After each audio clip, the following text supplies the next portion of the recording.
Hi, welcome to Supper with Stella. Today we are continuing, we're doing the second prep day for getting our New Year's Day dinner on the table. So yesterday we got started on dessert. We got some fruit ready for dessert. We made little like caramel twirls, shaped them into baskets. We'll be making the filling either later today or tomorrow morning. I haven't decided yet. It's basically just a whipped cream filling, so it's pretty simple to make. But that's for dessert. We roasted some pecans. We've got all the little side things ready. Today we're gonna really start kind of diving in and getting the meal itself ready. So the first thing that I'm gonna do is I have got what is called fatback. Fatback it's from pork. It's like the salted fat from pork. And it comes in these like strips. I don't know how well you can see this, but it's basically just a strip of fat with some salt on it. This is what my grandmother always used whenever she made any kind of bean. Really, she used fatback for the seasoning. So I've got a pan heating and I'm just gonna throw it in there, and you won't be eating the fatback, it's just for seasoning. Started cutting it up small and then realized I need to keep it in bigger pieces. So I'm just gonna let this cook, get the fat rendering down. We're gonna cook about half an onion in it, and then we will get started actually with the field peas and get the field peas cooking. We will then we're gonna do our cream spinach, which I'm using beet greens in place of spinach, but we'll go ahead and get that cooked today. And then all we'll have to do is reheat this on the stove tomorrow, reheat the cream spinach in the oven. And then we will also put together our spoonbread and get our pork ready to go. So all we have to do is cook it off tomorrow. I'm gonna clean my hands up a little though. Fat is starting to render down. I'm just gonna use half an onion. I don't want a ton of onion because we're gonna get a lot of flavor out of that, but I would just like there to be a little something other than just field peas. So I'm just gonna slice or chop half an onion, and we'll use that other half later on.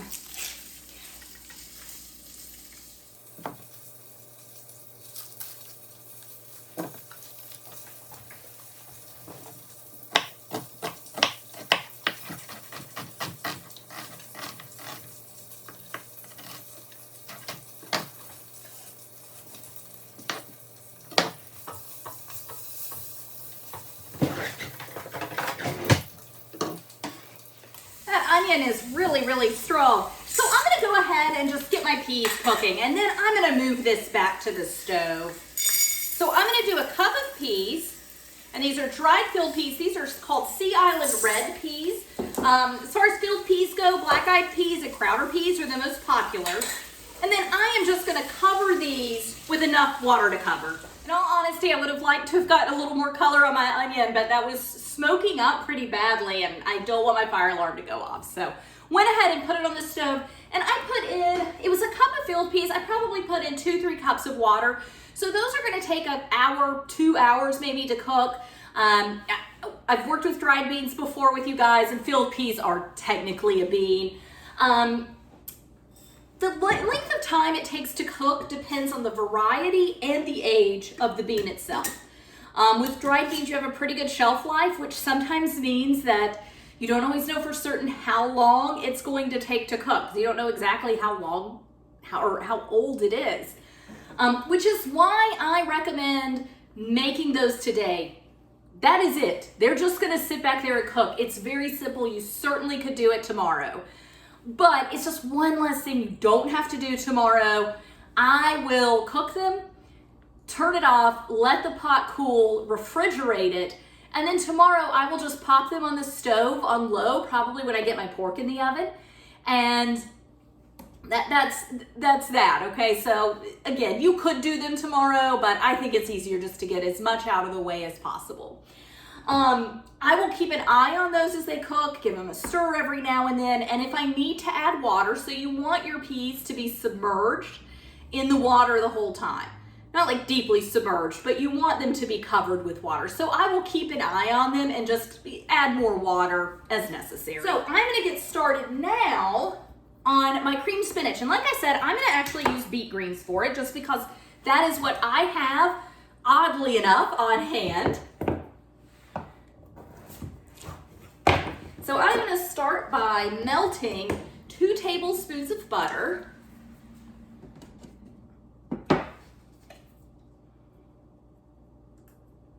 And then I'm going to get this onion sauteing. I'm just going to mince this up. And this is one of those times your pieces don't need to be perfect, but they do need to be small. So definitely take some care. You know, that's one of the things with creamed spinach, which this one is going to be served a little more like a casserole, which is pretty common, but it's fairly, your texture of creamed spinach is pretty uniform throughout. You know, it's not a chunky dish.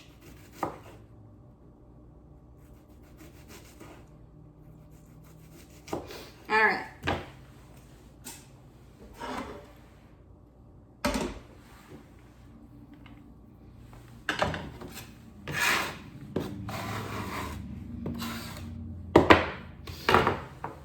And then let's see, I'm gonna do, what is it? A couple of cloves of garlic. I'm gonna do 1 clove of garlic. This is a huge clove. I'll do 2. I'm gonna do 2 cloves. It'll just be a little extra garlicky.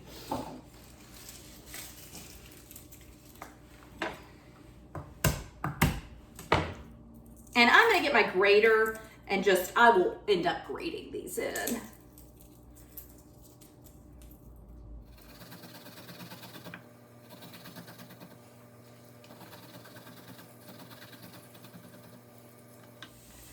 All right, so I'm gonna get my garlic in. And what I was saying about the greens, when I preserved them up at the end of the spring earlier this year, I didn't chop the leaves very finely. I left them, like I took, you know, the whole beet leaf, it's probably this long from stem to the end, and I think I just cut it 3 times. So I know that I want to go through and chop into this, but I don't want any of this to burn. So now I'm going to start adding my liquids, and I'm going to do, it's a cup of cream and a 1/2 cup of milk. And I am just going to let that start coming together and thickening up. Greens, and this is about 30 ounces. It's probably a little more than you need for this recipe, but it'll be fine. This is a pretty forgiving recipe. We're not baking, okay? We're not like baking bread or something. You don't have to be a huge stickler.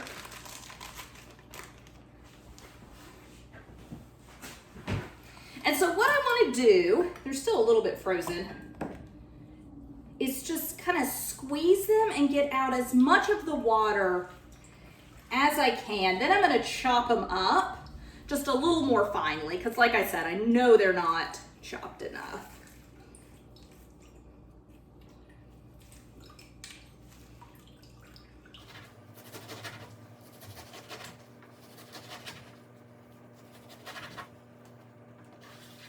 So I just checked on my field peas, and they came up to a boil, so I am knocking the heat back down to like a simmer. And if you pre-bought spinach, it would already be chopped up enough for this.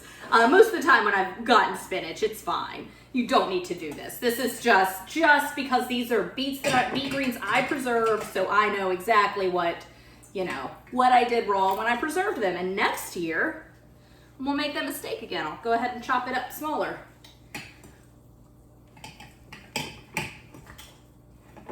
But you can see, that's why I used a clear bowl for this. You can really see how much liquid comes off of any frozen green you use. Frozen spinach, you would still have a fair amount of liquid coming off.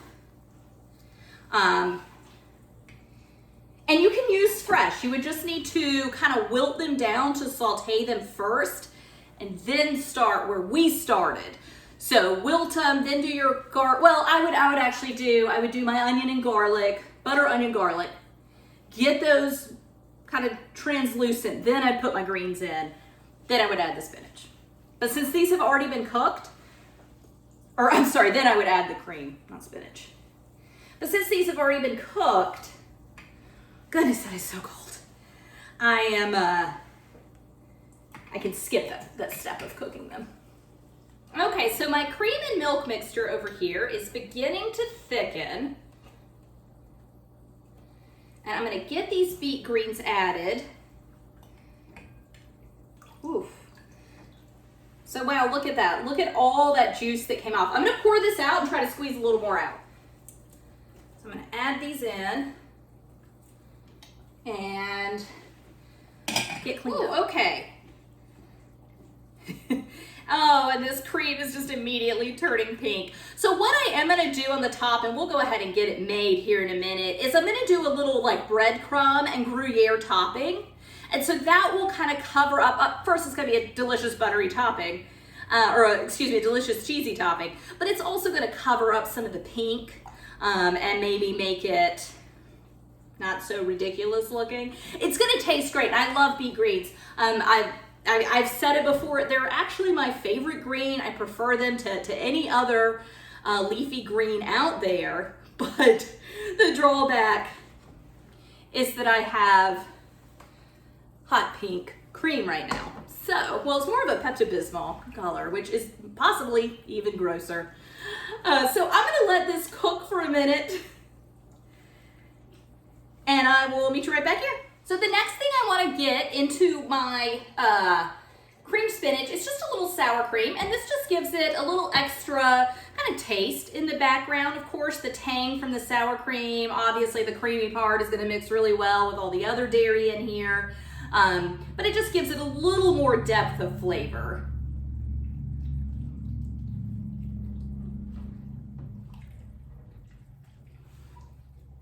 And then this is almost ready to get transferred into our baking dish, which we're not gonna bake it today. We will wait till tomorrow to bake it. But I wanna go ahead, I was gonna start on some pears for the main dish, but I'm gonna go ahead and just get the topping put together for this. Now I will wait until tomorrow to put the topping on top because I don't wanna dye all the breadcrumbs Pepto-Bismol pink. So I'm just gonna turn the heat off on this. Clean up just a little bit, get a greased dish, and then go ahead and get my topping made. One thing I totally forgot to add, it's not too late, salt and pepper. Just wanna make sure you salt and pepper this really well. Okay, so I'm just gonna start on just making my little topper. I'm just gonna grate this directly into the bag. And so I'm gonna do 1/4 cup, not a whole lot, but just a little. Gruyere cheese, and then I'm going to combine that, of course, with breadcrumbs.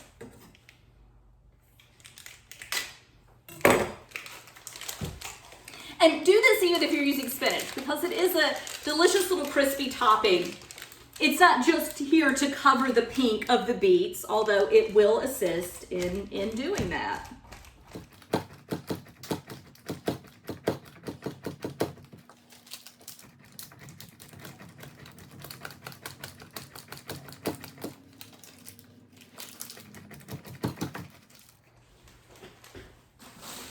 I am just going to use homemade breadcrumbs. You are welcome to use whatever kind of breadcrumb you'd like. This is just what I have the most of. I'm not going to measure. Just do a handful. And then I'm just going to toss these around to combine it and set this aside until tomorrow.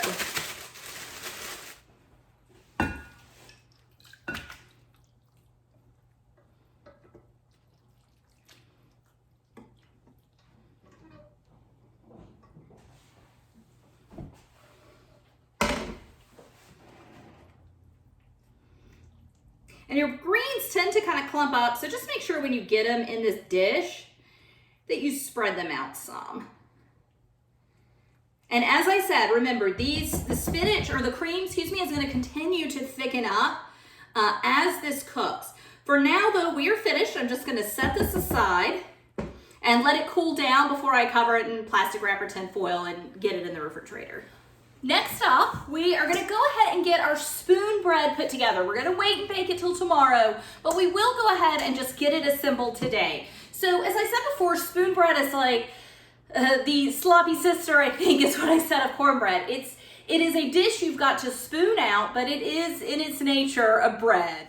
So I'm just gonna mix everything together in this one bowl. I'm gonna start with my liquid ingredients and then move into my dry ingredients. And so we'll just start with 3 eggs.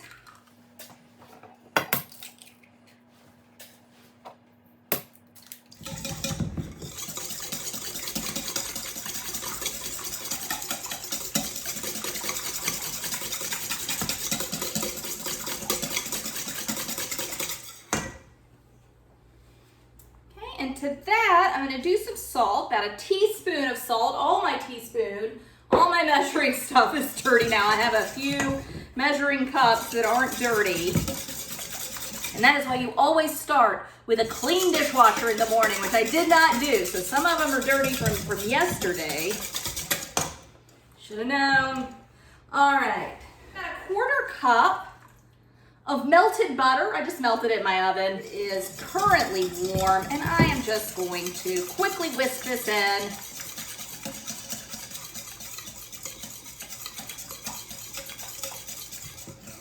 Help cool that butter down just a little bit.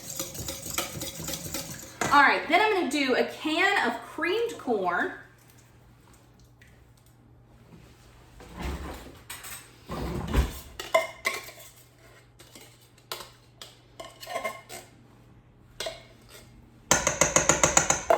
And a can of just curdled corn.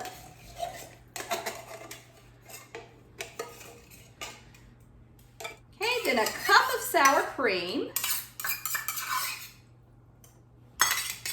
Oh, and then a little bit of cane syrup. Not a ton. You don't want this to be that sweet, but just a little bit. Now I'm getting to the bottom of my cane syrup.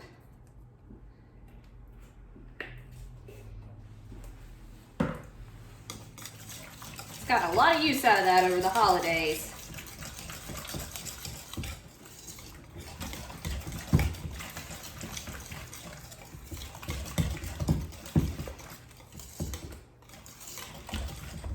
Okay, and then finally, and then I'm going to need a cup of self-rising cornmeal. And I might have to, I don't know that I have a cup in here. I may have to go get some more. Double check that. Yeah.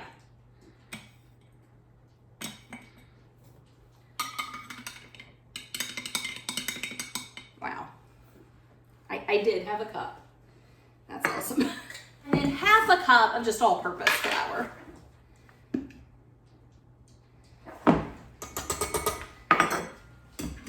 And if you would like, you are welcome to, of course, add any herbs to this that you would like. Chives, I think, would be the best.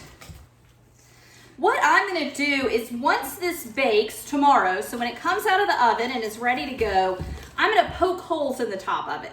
I'm going to cover it with butter, and then I'm going to cover it with cowboy candy or candied peppers, candied hot peppers, candied jalapenos, whatever. They're ones I've made that are just a bunch of candied various hot peppers from my garden.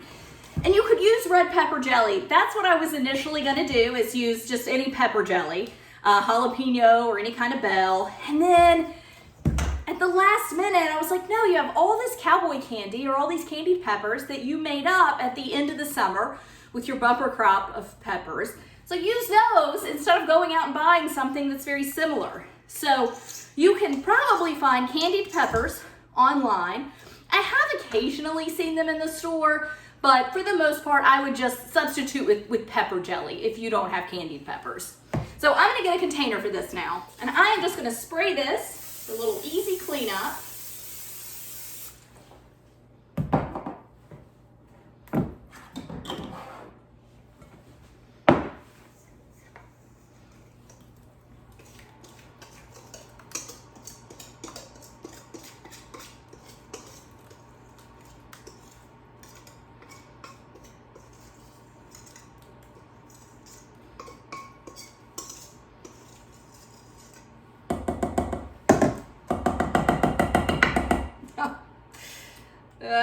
Whisk is not the best idea with corn kernels. There we go. So I am just going to cover this with saran wrap and refrigerate this, and tomorrow all it has to do is cook off, and then just before serving it is when I'll do the butter and the candied peppers and all that. But for today, the spoon bread is finished. So next up, we're gonna start getting things ready for the main course. So what I've got is a few little pears. You could certainly use regular sized pears if you wanted, but I happen to find these cute little pears in the store. I'm gonna leave their skins on. I'm just gonna peel, I'm just gonna halve and core them. And then shallots, but the only shallots I could find were these huge monster shallots. So I'm gonna cut these down a good bit into wedges, but I'm just gonna go ahead and do that and get everything in this bag so that it's really easy to just kind of work with tomorrow.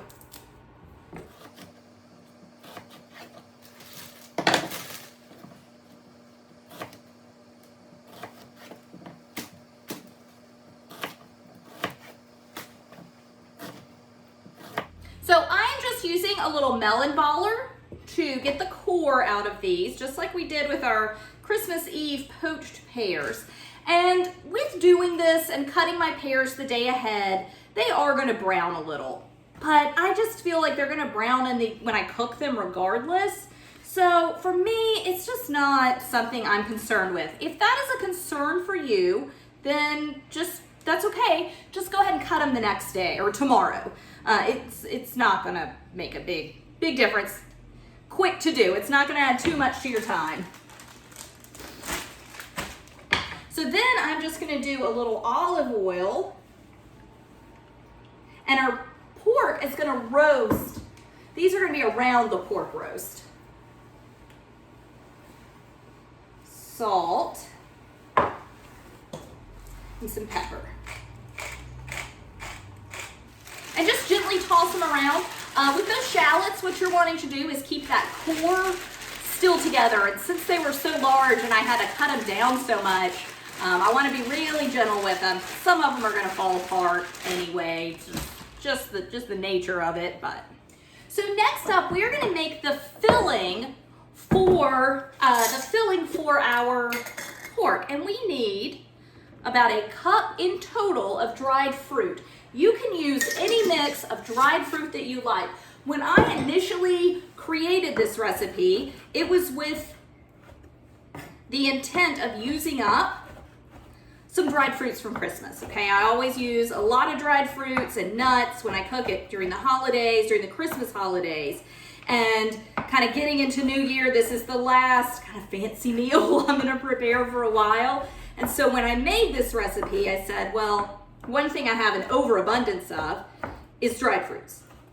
So this is made to get rid of some of those dried fruits so you can use, honestly, anything you want. Today, I'm gonna be using dates, prunes do, I think, and figs also. I'm out of dried figs, but I do think that prunes go really well with pork. But I'm gonna use dates, prunes, and then just a few apricots, and mostly I am doing the apricots just for a color difference. The dates and the prunes are about the same color. And then to this mixture, we are gonna add, and you might be able to hear it in the background, beginning to boil. So I've got some water coming to a boil.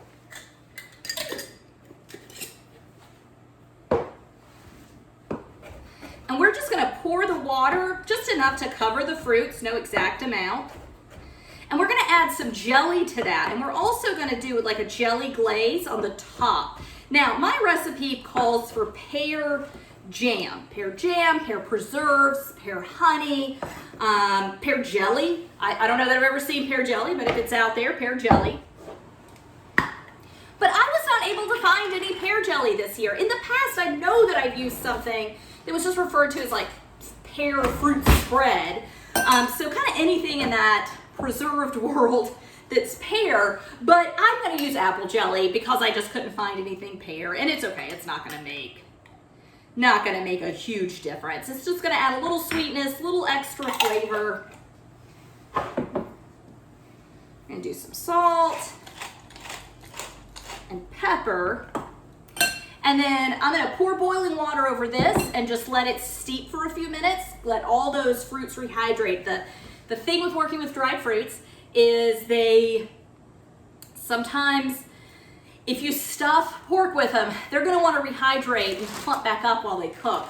And if they haven't already been replumped, they're gonna find moisture in the dish, which in this case would be the pork. So to keep the pork moist, we're gonna steep those fruits ahead of time. And forgot to add that.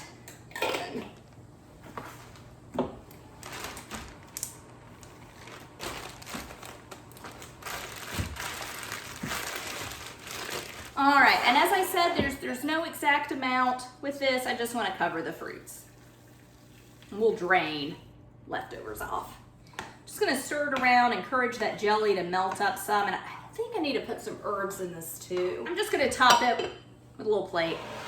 Trap the heat in there. Oh, and I do want to get some herbs cut up. So I'm gonna use, normally they didn't have sage. My sage plant's dead, so I don't have sage in my garden. And they didn't have packets of just sage at the grocery store. All they had were the poultry packets, which have thyme and rosemary, which is fine. I'm gonna use some thyme and rosemary as well. No, I didn't really need to buy those.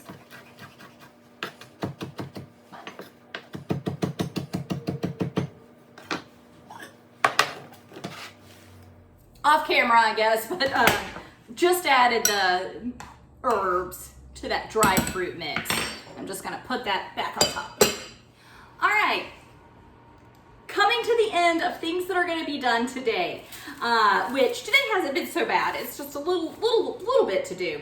So I need to open, this is a pork loin, not to be confused with a pork tenderloin, which is two much smaller little pieces of pork. This is a pork loin. So this was the smallest one they had in the store, which is 4 pounds. And it's definitely more than I'm gonna need. I'm not really doing a big celebration for New Year's. We'll have plenty of leftovers though. But this recipe, as with all of the recipes today and yesterday and tomorrow, are easily scalable. You can scale them up, you can scale them down. You can make 2 of these if you're feeding a crowd. You can do 2 pans of cornbread or a larger thing of cream spinach or cream beet greens. It's all fairly easy to scale up or down. So kind of keep that in mind. But I need to open this up, and there's a lot of different ways to do that. I've seen people go right down the center, open it most of the way, not completely cut through, but most of the way, and then kind of cut into this side and cut into that side and open it 4 ways. I've never had luck with that. I've always basically had one end falling apart, and I've never gotten it pounded uniformly thick or thin. The most common way is just going in on the side and opening it up in half and then pounding that thin. I have found that 3 cuts are the simplest way for me to get it pounded as thin as I want it to be. So I'm gonna go in on the side, on the top third, okay? And just gently cut in. And this is sitting on saran wrap. I think you can tell, but it's on saran wrap on my counter. My meat cutting board is not big enough to do this on.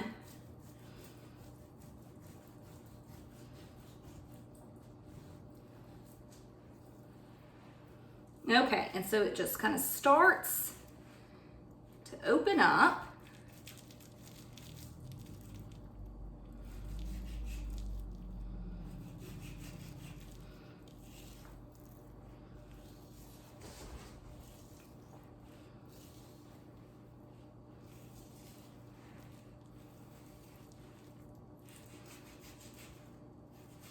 Got a little gristle at the top that doesn't want to cooperate. Okay.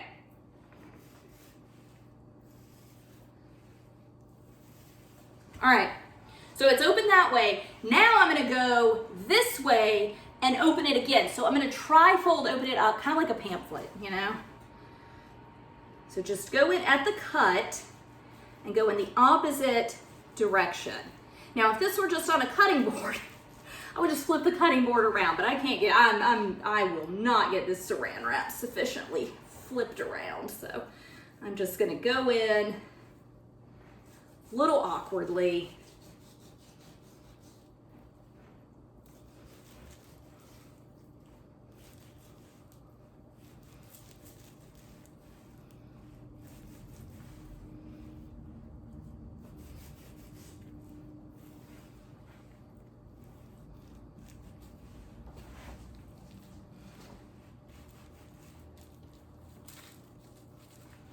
Okay, so now it's opened up 3 ways. So I'm gonna clean off my hands, and then I'm going to get my meat mallet and we're gonna pound this out really thin.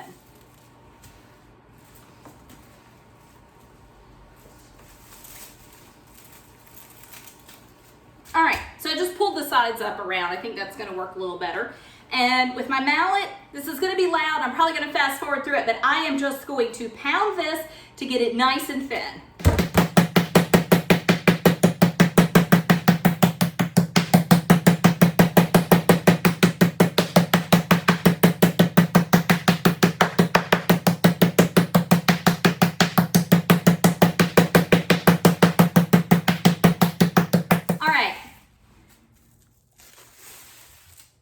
Is done. It's not significantly thinner, okay? It doesn't like double the size of the meat or anything, but it's going to make it much easier to get our mixture in, and it's definitely more uniform across and a little thinner, making it easier to roll up.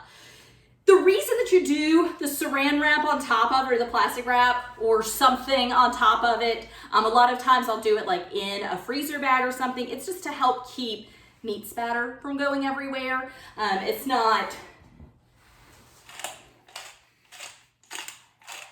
foolproof. Doesn't totally keep meat spatter from going everywhere, but it certainly helps.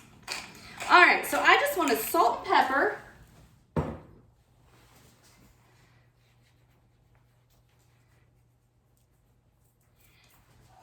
And my directions say to drain it, but I'm just going to use a slotted spoon.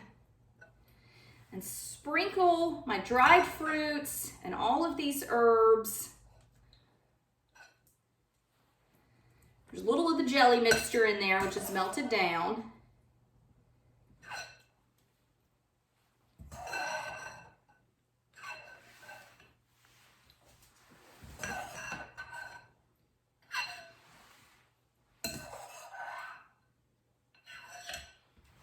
All right, so just gonna kind of spread these out so they're somewhat even.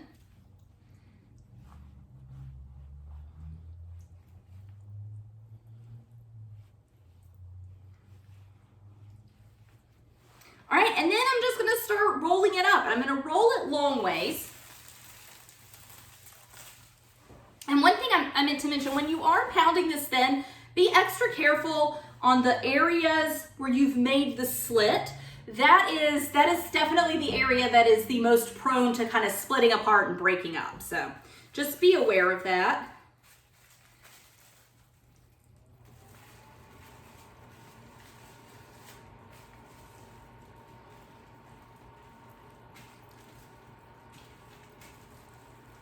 And when you're putting the fruits on, keep them towards the center. Don't put them, up against the edges that much. So, yay, rolled up fairly neatly. All right, so washed up, broke down, got the cutting board out. Should have done that to begin with. I am gonna tie this up with some twine now, and it's been a little while since I have done it this way. So I probably am using a little extra twine than I need, but I would rather have a little too much than too little when I begin this. So, take your length of twine and kind of leave a little extra bit and just slide it up. And now we are seam side down, okay? So the cut side of this meat is facing downwards. Tie it up.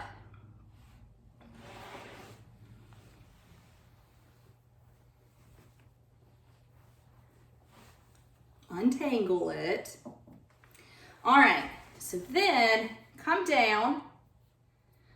Hold on to it with your thumb, wrap it around. There's definitely gonna be a better way to do this. This is just the way I learned a long time ago. Like I said, I haven't done it that much. Just keep going down the length of the pork. So kind of hold with your thumb. Oof. Come around. I know, I thought that I had way too much twine, and I definitely do, but oh well. Hold with your thumb. I'm gonna start going this way now. Had a little filling fall out.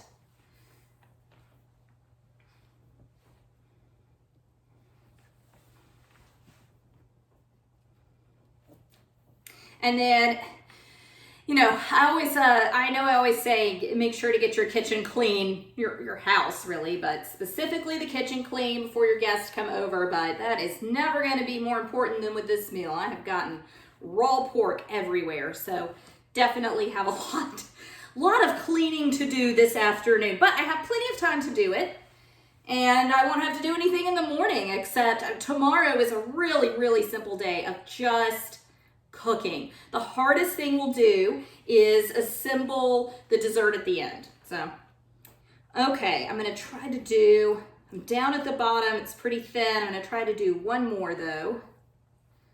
I'm not gonna have that much waste of twine. I don't have that much left over. Okay, I'm gonna tighten that as much as I can. And then I'm gonna grab this little piece on the bottom, right, where I started, and then I am just gonna tie those together. So, I'm gonna get my hands washed. The next thing I'm gonna do is just get this plated up and into the dish that it will be cooked in, and we'll go from there, but we're almost done for today.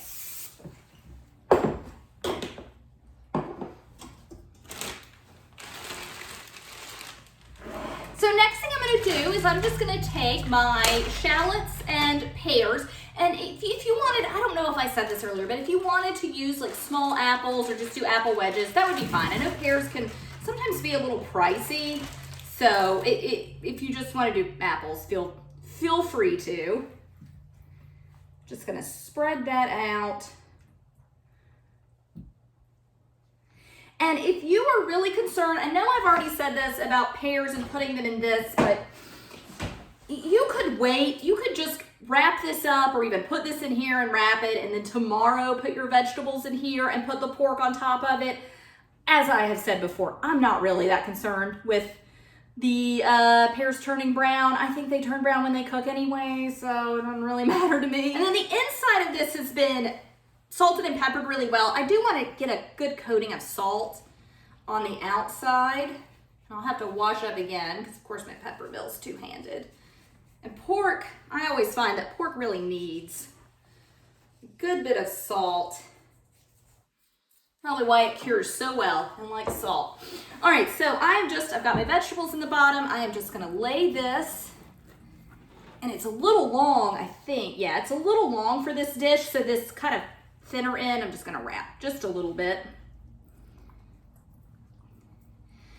There we go. I'm gonna cover this, get this in the refrigerator, and tomorrow all we have to do is roast this off. All right, so last thing for today, I decided I would go ahead and get this done today, is I'm just gonna make the filling for our Camelia Baskets. So I'm just gonna, it's really simple. It's just whipped cream that's been sweetened.